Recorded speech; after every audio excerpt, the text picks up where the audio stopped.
The Earth says hello. The Earth says hello. I say hello, and I say hello to Representative Munson. Thank you so very much, Jeremy, for being on this program with us. You're always there to talk about whatever's going on, and I give you credit for doing that because you're a stand-up guy for it, and I appreciate you being here. Thanks for having me on again, Al, and I'm anxious to give an update for all the stuff that's going on at the Capitol this week. Well, and I want to talk about a couple of things. One is I'm friends with a lot of folks on Facebook, and I presume that's why I started getting ads on my Facebook page just telling me to go rip Senator Rosen. She's voting to steal candy from kids or something, and I looked at him like, I don't get it. So I know Senator Rosen, so I text her and I said, why are you taking candy from little babies? What are you doing? She goes, what are you talking about? And I showed her the ad, and she gave this whole thing. And then for a week, I keep getting them. This guy's voting against you. You got to get against this guy. What are we doing with the gambling? And I make fun about taking candy from babies. It's something about taking away gambling pull tabs at whatever your favorite bar or something. What's going on? Can you tell me? Yeah. So several years ago, the state of Minnesota authorized electronic pull tabs, and as a way to raise money for the U.S. Stadium, the Viking Stadium. Yeah. And some people kind of poo-pooed them, thinking it was not going to take off. I also thought that people would like tearing the pull tabs versus just pushing a button on an iPad. But lo and behold, they've taken off, and they aren't just pulling or digitally pulling off the layer on the pull tab. They get graphics that move and are a little more exciting than paper pull tabs. And the technology today kind of looks like a slot machine. Right? I've never pulled one, never did. So I don't know exactly what it looks like. For the Vikings Stadium, is that around the entire state? Are there, they're out here? Could I play a pull tab that would help the Vikings? Yeah, well, you can. The stadium. I mean, it's the taxes are what goes for the Vikings, right? Yeah. The state taxes the snot out of the charitable gambling for whatever benefit for the general fund. The electronic pull tabs went to the Viking Stadium, but the charities that actually sponsor these in the bars get a percentage of the money, and so you get local kids hockey leagues, VFWs, Legions, the Lions Club. A lot of charitable organizations use these pull tabs to raise money. I'm not a smart man, Jeremy. Tell me how this. Okay, so we've been doing it. It catches on. It's paying for the stadium. Kids are getting the little hockey uniforms taken care of. Life's good because no one's forced to do it. You go play the game if you want to play the game. What are we doing now? Why are we changing it, or what's going on? Why is the world in uproar? Well, it's important to note that the tribal communities in Minnesota are large donors to both Republicans and Democrats. In fact, I think they're the largest donor to the Republican House caucus. They donate a lot to the Republican Senate Victory Fund. The Indian casinos see these electronic pull tabs as kind of cutting in on their business of slot machines. And so they don't want to see basically virtually slot machines become legal in bars and in restaurants.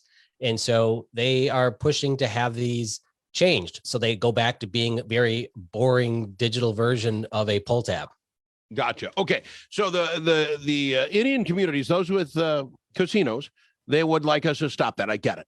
Is that catching ground? Why am I mad at Senator Rosen, or why is somebody paying for me to be mad at Senator Rosen? Am I mad at you? Are you on the same side of this?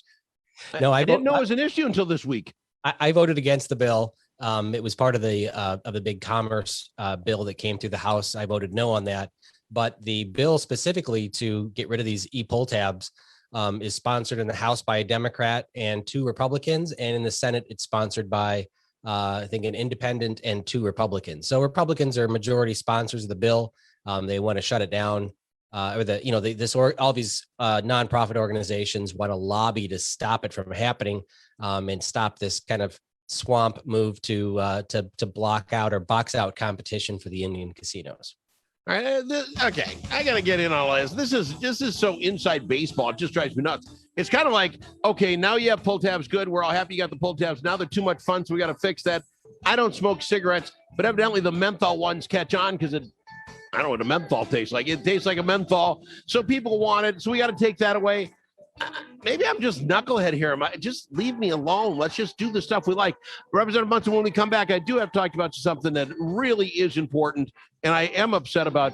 Overdose deaths have gone through the roof. It's not anything to laugh about. They're up double digits. And I want to talk. That's something I think we should talk about. Can we do that after the break? You Sorry, bet. you're drinking water. I'm watching you do it. Join us on Al in the Afternoon. Join us on Facebook or on the Zoom, and you'll see what we're talking about. It's Jeremy Munson, representative from Lake Crystal. Al Travis. We'll be back right after this. We want to hear your opinion on just about anything we talk about, so feel free to pick up the phone and call. I have Representative Jeremy Munson on Zoom with me, and I thank him for coming in and doing this with us. Got to serious it up a little bit. I think when we look back, Representative Munson, on just how we handled everything when it came to this corona thing, this is going to be the number one thing that we probably really got wrong when we take kids out of what they normally do. Preventable deaths by overdose had a 27% increase, 27% from 19 to 2019 to 2020, 1,008 overdose deaths alone. Now, we're not talking other ways that you can also commit suicide. We're talking overdose by drugs, a completely preventable deal. Where does the state get in here? And am I wrong? I'm correlating this to COVID and lockdowns and not having people to talk to and self-medicating. Am I nuts? No, you're right. And there's going to be a lot of statistics that come out in the next year showing such a drastic increase in deaths from other reasons than COVID. We saw that depression, suicide are up, domestic abuse is up, and certainly overdose deaths are up from all sorts of drugs. I know in Minnesota, the Senate Republicans have pushed a bill to increase the criminal penalties for opiates, but that isn't really dealing with the problem of addiction and overdose. We have a serious issue. Another issue, statistic that's going to come out is going to show how many more people have been diagnosed with advanced cancer because they could not go in and get their screenings done when the hospitals were shut down. There's been already a backlog of people with advanced cancer or people that couldn't have surgeries and such and have other health effects. So I think this is one statistic. We'll see many more come in the next year and probably eventually maybe even show that we have caused more deaths from the lockdowns than the actual COVID. Than actually COVID, yeah. Yeah, I have a very close friend who's in the law enforcement world, and he said the craziest thing, not necessarily lockdowns, but the amount of extra money we sent for people not working.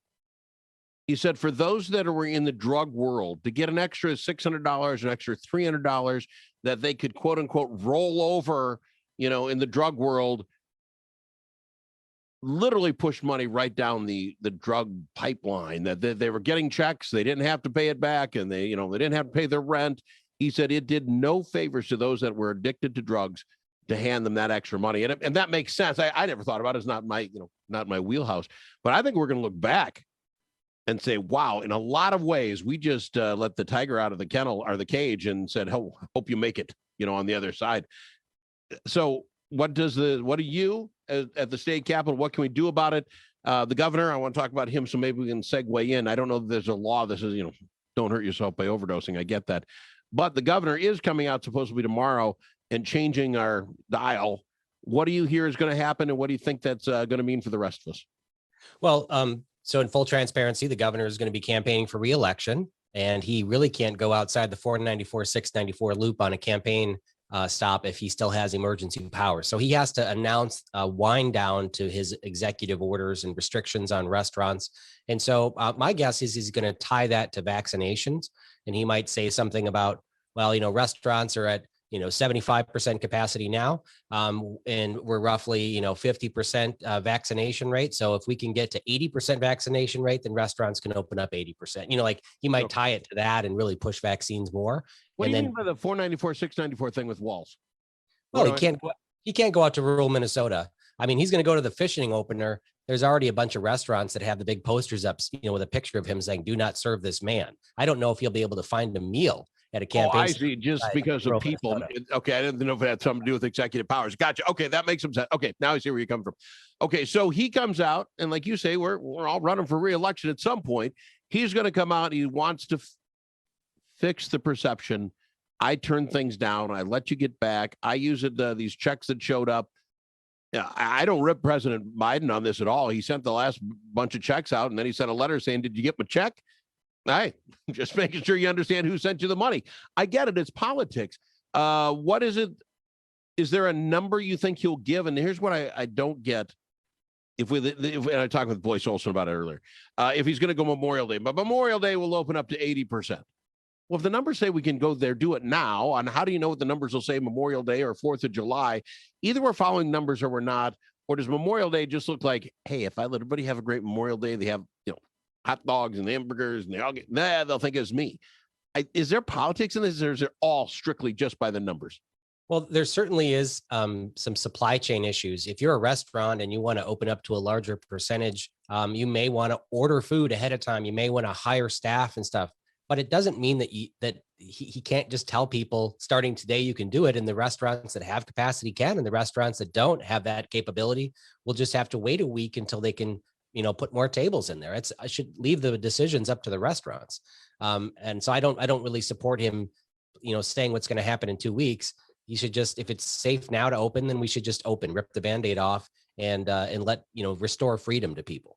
Well, and that's kind of where I was coming from on this, because we don't know what's going to happen in 2 weeks. If the rioting and the people getting together causes a spike in 2 weeks, well, you tell the restaurants will be open Memorial Week and they order all the stuff and get all ready, and then we slam her to shut again because of the numbers. I don't know if you've done anybody any favors. Representative, we can hold on. I'd like to chat with you a little bit more on the other side. I'd like to talk a little bit about these driver's license, not driver's license. If your face is upright and horizontal or vertical, this is more than I can do. I want to discuss what it means and that sort of thing. Can we do it at the break? Absolutely. Representative Jeremy Munson on Al in the Afternoon. You ask me any question, he'll give you the answer. I don't necessarily always understand it, but that's just me. I believe the rest of the world gets it. Back after this with more on Al in the Afternoon. Representative Jeremy Munson on the line with us. You can join us via Zoom if you care to. You go to Al in the Afternoon. You'll see the post. Just hit the Zoom button. Al's the secret code. You can always send an email at al@kto.com, or you can call in 497-2777. Representative Munson, thank you very much for being on the program. It was a little confusing. I saw this video. We're trying to get non-driver's licenses to folks here illegally. For what purpose, I'm not getting. And then evidently they look exactly like driver's license, except, and I don't know which it is. Are we vertical? If you have a regular driver's, you're horizontal. Yeah. Right. Just as if you were, for folks, the young kids, when you do your cell phone, the panoramic view. But then if you're up and down, if you're the vertical, then that's not a valid license. And we're trying to create those. Why? Well, so just to clarify, when a few years ago, they changed the driver's licenses for minors under 21 to be vertical, so that it's very obvious to someone, a bouncer at a bar could look at it without having to look at the number. Yeah. Yep. So when the bouncer turns their head sideways to read your license, then you're out of here. You're out of here. To me, that made sense. It's a valid driver's license. You just can't get in the bar because usually a guy can look sideways. You're out. So that made sense to me. So this debate at the House was about issuing driver's licenses to people who are here without permission. So illegal immigrants, people that come to this country that are not lawful immigrants. And we debated this for weeks. Last session, there was protesters that came to the Capitol. They camped out there, and it was a big to-do. Republicans blocked it because we believe in law and order, and in our set of laws and our Constitution is what makes our country so great. And we also believe that employers should not be hiring people who are not here in this country lawfully. But the Chamber of Commerce and some major ag groups are pushing Republicans to issue driver's licenses to illegal immigrants. And according to the letters they've sent, it's so that their employers or their employees can get to work, so they can continue breaking federal employment law. And last Saturday, or 2 Saturdays ago, we were debating the transportation omnibus bill, and a Republican legislator from the area brought forward an amendment to give driver's licenses to illegal immigrants, and it passed by a voice vote as opposed to having a roll call vote where we'd be on the record. It's kind of an arrangement they made with the Democrats and just crammed it through. Well, I find this remarkable in a couple of senses. First off, if I went to Canada, if I went to Europe, if I went anywhere, does my driver's license work there, or would I be able to get a driver's license in any other country? Is this the only country where you can come here, not be here, and just get a driver's license? Or would they have to still take the test and do all the rest? Or they're just getting something they can drive with? Well, any immigrant to America can get a driver's license if they're here long enough and they want to, if they have a green card or they have permission to come here, they can go and get a driver's license. So that's not an issue. It's just when people are not documented, when they don't have permission to be in the country, no, you can't go get a driver's license, or you shouldn't be. If you can't be here, if you're not here illegally, where is your political clout? What am I missing? Why would anyone say, you know what? Not here, not supposed to be here. He's broken our laws. Let's find him a way of sticking around and making it easier for him. Where's that clout come from? Well, with the Chamber of Commerce, what are you kidding me? Why? For me personally, I think that we need major immigration reform. We need to increase the number of immigrants that come here lawfully. And that all has to happen in DC. We don't do this at the state level. Immigration law is federal. And we need businesses, large businesses, to put pressure on Congress people to change the laws. If Minnesota starts issuing driver's licenses to people that are here without permission so they can go to work and work for an employer that can treat them like a second-class citizen and hold their immigration status over their heads to make them work longer hours or for less pay, that's wrong. And we're giving the companies a bailout by issuing driver's licenses to their illegal employees. Well, see, that's where I'm coming from. Again, I'm not anti-illegal alien in that I wish you did this the right way, yes. But you make them prisoners of the job they're getting.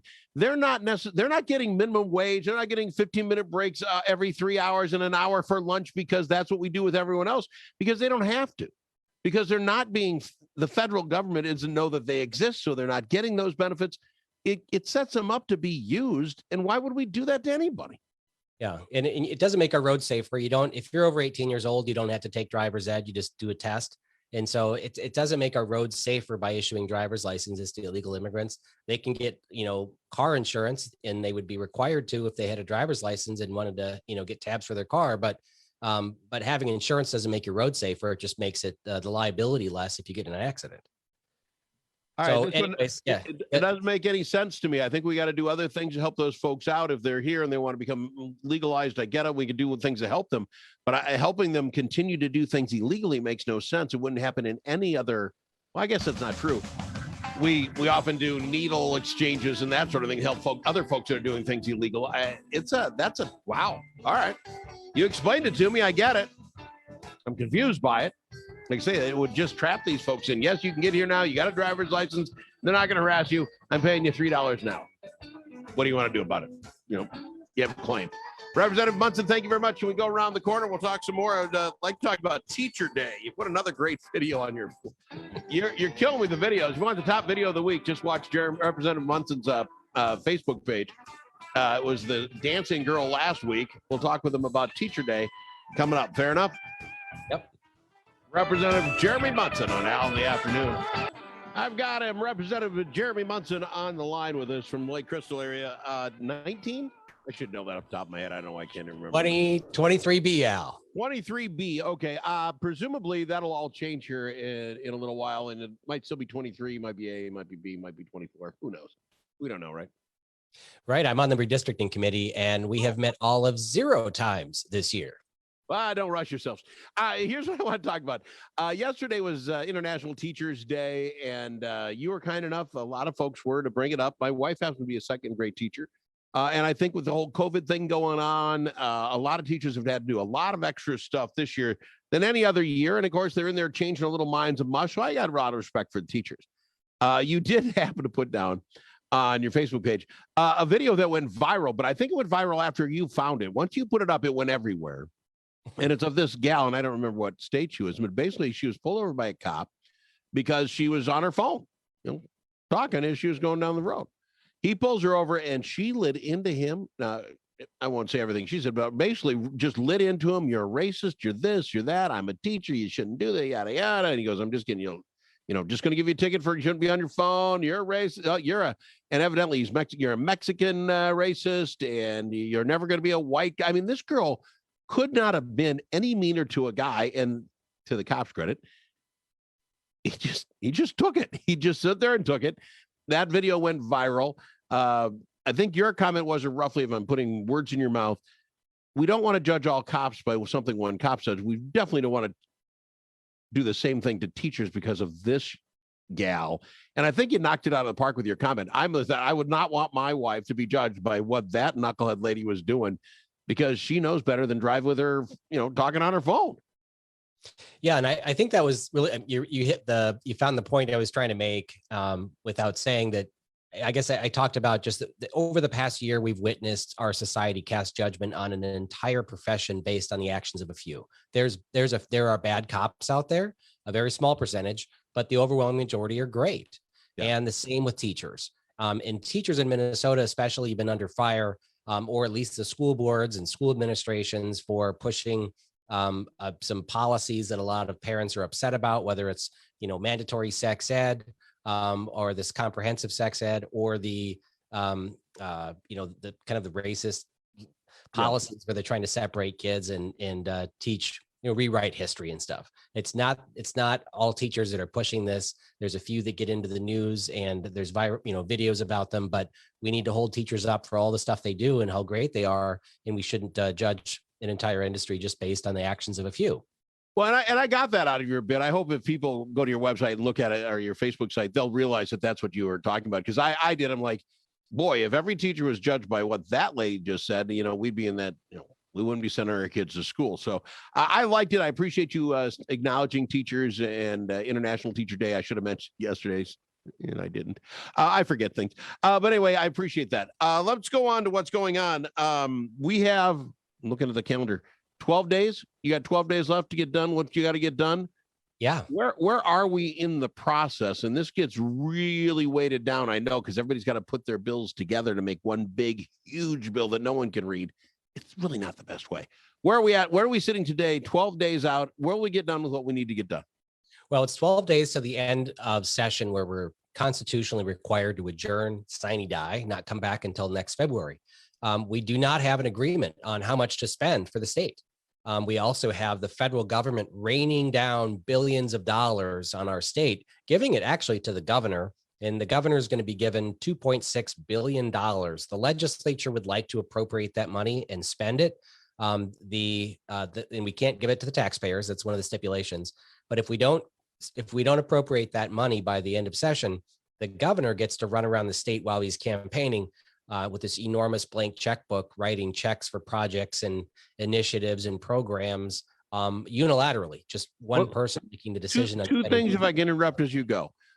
This idea that you can't give it to the people, the money that the federal government is shipping in, the $2 billion, they've said you can't lower taxes with that. That's what you're talking about, right? You can COVIDly repair roads. You can do just about anything with this money, except if you're going to spend $50 billion, you got to still spend $50 billion. You can't do 48 and let the $2 billion fill the difference.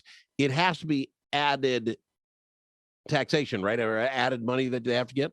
It has to be additional money that you will spend above and beyond what we were already on spending. So you had a program that was supposed to be reduced. If we wanted to spend $2.6 billion on healthcare for poor people, we can't then spend $2.6 billion less of our general fund. They've really fixed it so that we take this money from the taxpayers, but we can't give it back to them if we don't need it. Yeah. Okay. So we're on the same sheet music there. So then, and my point being is, if you are Governor Walz, and I'm giving him street cred here, he can give up executive powers, let you guys make the choices. You have 12 days to figure it out. Sine die. Or I don't, and I got a $2 billion checkbook. I'm sorry. I'm a regular guy. That's kind of heady. I might want to be that guy. I'm running for re-election. Yeah, and that's where we're at, right? You could go around and you could go and campaign in small communities, and they'd be like, "Oh, we'd really love to have a corn museum here." Well, I got a checkbook. Here's $20 million for a corn museum. Done. And so that's what's a little bit frustrating about the federal money that's coming in. But just to get back to what the session is happening, we don't have a budget agreement. We can't put all these bills together. We don't have an agreement between the House, Senate, and the governor on how much we're going to spend for healthcare and transportation and everything else. So they're working through conference committees now, some policy, public safety, some police reforms. The House just had its 10th hearing on the huge cannabis omnibus bill. That came through committee, and it's going to come to the floor next week. But I don't think there's anything to even match it up to in the Senate. But so there might be something done on cannabis this year, but maybe not. When you say that, so the House would get it, pass it or not. Let's say it passes. because they're more Democrats. And I don't know what's in the cannabis bill. I don't have any idea, but it passes. But if there isn't a similar bill on the other side, then it's just a dead duck. I mean, what happens if you got a signed bill, but the Senate says, sorry, got nothing? Anything can happen. They can always make exceptions. They can suspend the rules to take it up and pass it. It could be part of a larger, they'll pass this 274 pages of taxes and regulations and growing government to, legalize pot. And in exchange, they won't increase the gas tax or something. That could be part of the negotiation at the end. All right. You're with three others in what you call the new Republican caucus, right? Four others now. Yeah. Sorry, my bad. Four. So there's the five of you. Can I ask, and maybe I should know the answer before I do this, are you guys in on those negotiations? Is it a large enough gathering of folks that from the Republicans and the side, they're willing to say, hey, we need you in on this, help us figure this out, or is it not? Yeah, I mean, we do have, last year I was on a conference committee at the end of session. This year, one of us is in the public safety, which is one of the most kind of contentious conference committees between the House and Senate. So there's 10 legislators in that group, and we have one person in that group. But for the most part, the high level discussions are just Gazelka, Portman, who's the Speaker of the House, and the governor. And they're just in a room kind of hammering stuff out. And my guess is that we're not going to come to an agreement by the 17th of May. And we're going to adjourn without finishing, and the government will be at risk of being shut down. The governor will then meet with the three of them and rewrite all the legislation and call us back for one day and just cram everything down our throats and say it has to pass. Can they do that? I mean, I know they can do that, but if they call you back, can you not then start all this stuff up again, getting rid of executive powers and all that? Or would that all be worked out that we'll make sure we'll all play very nicely if we come back for the day? It'll be worked out. It happened 2 years ago exactly that way, and they have an agreement with the majority in each body to pass this legislation. All right. I've got time for one more break. When we come back, Representative Munson, let's talk some other things that are going on, other bills you can get behind, bills that you hope get into whatever omnibus bill has to get it passed. Can we talk about that coming up? That sounds great. I've got him, Representative Jeremy Munson, 23A. Appreciate him being a part of the program. Appreciate you being there. If you care, give us an email at al@ktoe.com. Ask any question you want of the representative. He's very good about it, answering them. Go to Facebook. You can join us there and write anything you want, or you can always call 497-2777. Representative Munson, right around the corner with Al in the afternoon. Representative Jeremy Munson, and I thank you very much for being on the program. If you don't know, you can go to Jeremy Munson's Facebook page, and he resumes the Zoom. What do we call what you do with there, Representative? I live stream our Zoom session here so everybody can see us as we're talking. And it's amazing the clarity, because I popped it up and man, I get a big, huge face right there. My glasses are dirty. You can tell, and I'm wearing a stupid hat. I like it. Thank you very much for doing that. It's nice of you to do that for us. So go to Representative Munson's page, Al in the afternoon page, whatever you'd like, but join us there. Representative Munson, anything that you have been yourself necessarily pushing that you seriously need to get into one of these bills so that omnibussly it can get in?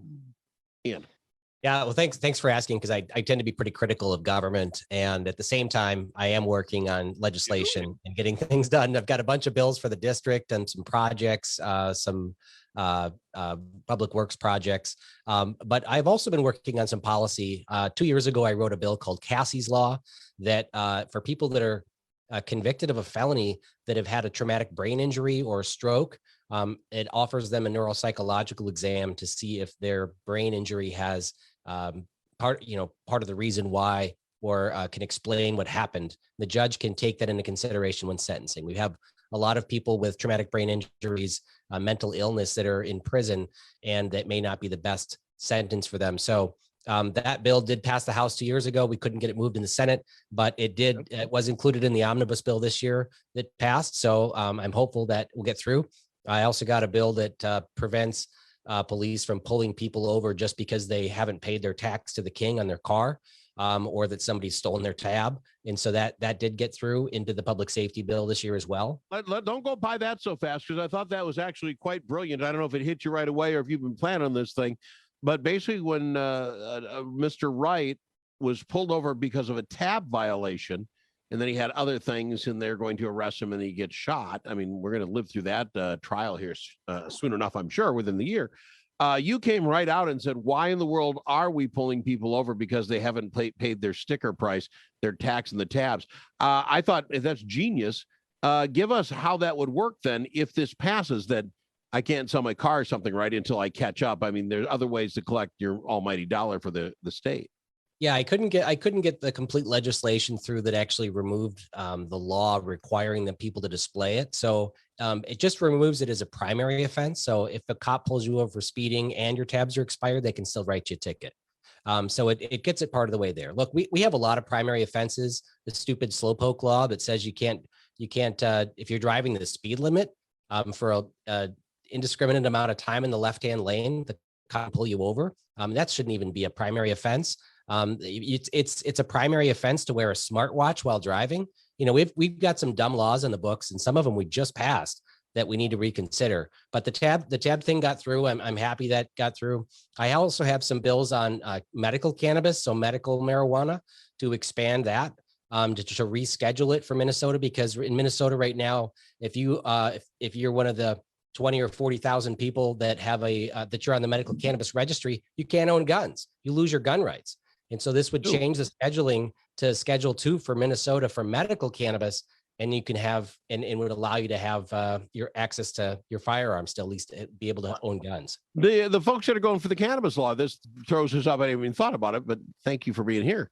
So then if we pass the cannabis law that it's okay to recreationally use cannabis, can you still get a gun then, or does that do you have to decide between gun ownership and cannabis? Yeah, gun ownership or cannabis.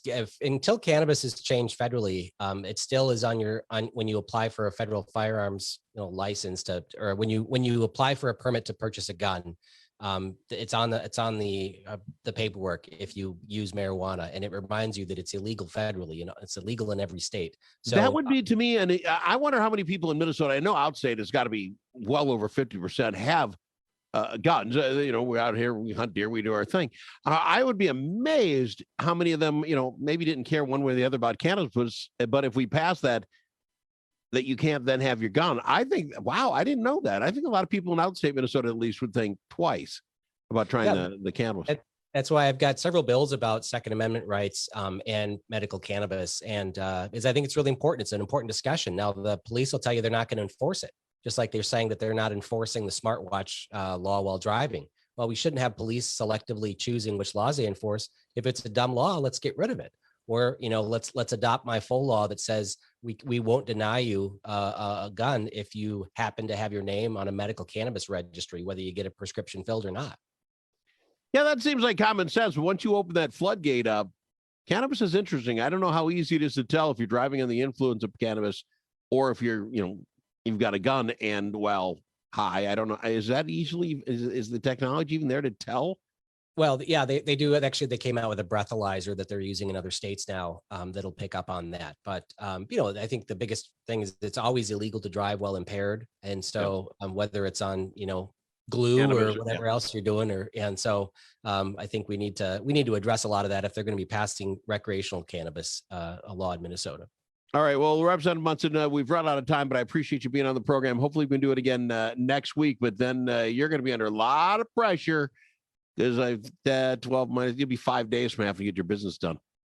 Yeah. Well, thanks for having me on again, Al. All right. We'll get you back next week, hopefully. Thank you very much, Representative Jeremy Munson. Go to his Facebook page. If you didn't catch any of this, he's got it there. He live streamed it. I don't know how he does it. I think his gal, Rachel, who must be pushing those buttons because it stops during the commercial breaks. Well played, sir. Well played.